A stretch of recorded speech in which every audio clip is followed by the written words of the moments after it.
مولانا روم فرماتے ہیں، اللہ تعالیٰ جب کسی شخص کی عیب پوشی کرنا چاہتا ہے تو اسے معیوب لوگوں کے عیب پر بات نہ کرنے کی توفیق بخش دیتا ہے۔ جدائی کا ایک لمحہ بھی عاشق کے نزدیک 1 سال کے برابر ہے۔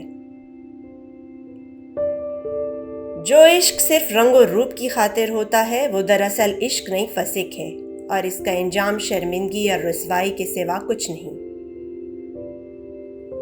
جہاں بھی پانی دیکھو وہاں سبزہ ہوگا، اسی طرح جہاں آنسو ہوتے ہیں وہاں رحمت ہوتی ہے۔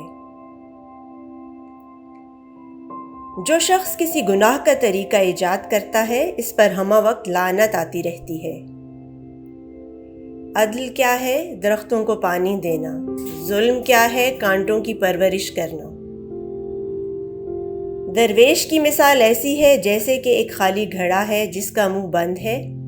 دریا میں کیسا بھی طوفان برپا ہو وہ اس میں ڈوب نہیں سکتا، اس کے اندر بے ہوسی کی ہوا ہے۔ شہوت اور آفات کا کوئی سمندر ایسے بے ہوس انسان کو ڈبو نہیں سکتا۔ عالم کا کمال یہ ہے کہ وہ اپنے جہل سے واقف ہو۔ آفات نفس میں ایک بڑی آفت لوگوں سے اپنی تعریف سننے کا چسکا ہے۔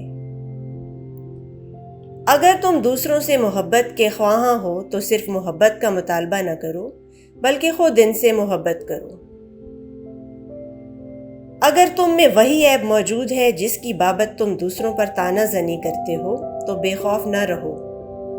اس امر کا قوی امکان ہے کہ اسی قسم کا تمہارا عیب دوسروں پر فاش ہو جائے۔